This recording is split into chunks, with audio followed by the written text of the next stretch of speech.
Fox News alert breaking right now. The Senate has just released its interim report on the Secret Service's failures during the assassination attempt against former President Trump in Butler, Pennsylvania. Brooke Singman is here with all the details. Hi, Brooke. Hi, guys. Yeah, the Senate Homeland Security and Governmental Affairs Committee releasing their report this morning after conducting a dozen interviews with the Secret Service personnel responsible for planning and securing Trump's Butler rally. Now, the committee found that Secret Service, quote, failed to ensure the AGR roof was adequately covered by either U.S. Secret Service or local counter snipers. The report also revealing a Secret Service agent specifically requested drone equipment days before the rally, but it was denied with no explanation.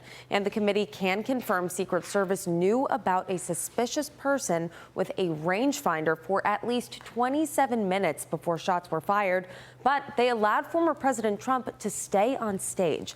A Secret Service counter sniper said seeing officers with their guns drawn elevated the threat level, but notifying someone to get Trump off of the stage did not, quote, cross his mind. Meanwhile, a federal grand jury has indicted Ryan Ruth, the suspect in Trump's second assassination attempt. He is facing a new charge of attempted assassination on top of his original gun charges. If convicted, he could get life in prison. And now a man in Idaho is also facing charges for threatening to kill Trump after making nearly a dozen phone calls to Mar-a-Lago just a few weeks before Ruth's attempt on Trump's life. The Senate is now advancing a bill to increase Trump's Secret Service protection. Listen. I am proud to lead this effort in the Senate.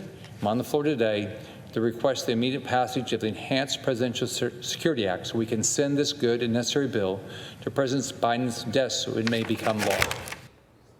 Kentucky Senator Rand Paul, who is on the Senate Homeland Security Committee, will join Fox and Friends this morning with more on their new report. Guys. It is a damning report. Brooke, thank you. Here's what jumped off the page to me, Carly. The July 13th rally was the first time that a Secret Service sniper team was assigned to someone other than a president, VP, or formerly nominated presidential candidate. Keep in mind this happened right before the RNC, so he wasn't formally nominated. But then there's this. The counter snipers were sent to the rally in response to a credible intelligence of a threat, but Secret Service personnel said they were unaware of a threat. None of that jives together. So many more questions to what I just read that we need answers from, and we need them now. Yeah, that's right. And there are just so many threats against the former president. I mean, you have what happened in Butler, Pennsylvania, Florida, and then this guy in Idaho that was calling Mar-a-Lago and has been arrested as a result. And then there's also this. The Trump campaign says that Donald Trump was briefed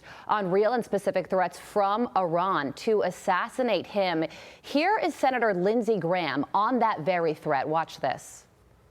I think this is an act of war against the American people. It's a hostile act. The Iranians have hacked into President Trump's campaign account, his legal team's account, sharing the information with the American media to undermine our election.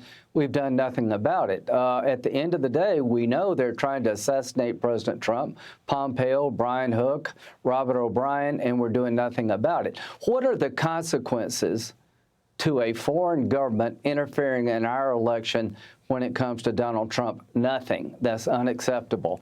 And that's why, as Brooke mentioned, the Senate advanced a bill to bolster Trump's security after the second assassination attempt. There are threats on his life and also threats to the election when it comes to foreign actors who want to interfere and intervene in our U.S. politics. Another thing that stands out to me, there are so few things in our world, in our country right now, that are bipartisan.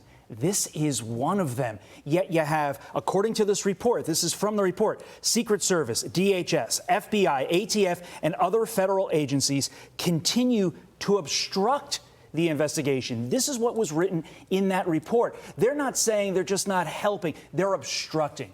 We need to get them to stop doing that, and we need to find out why they're obstructing. It doesn't make sense.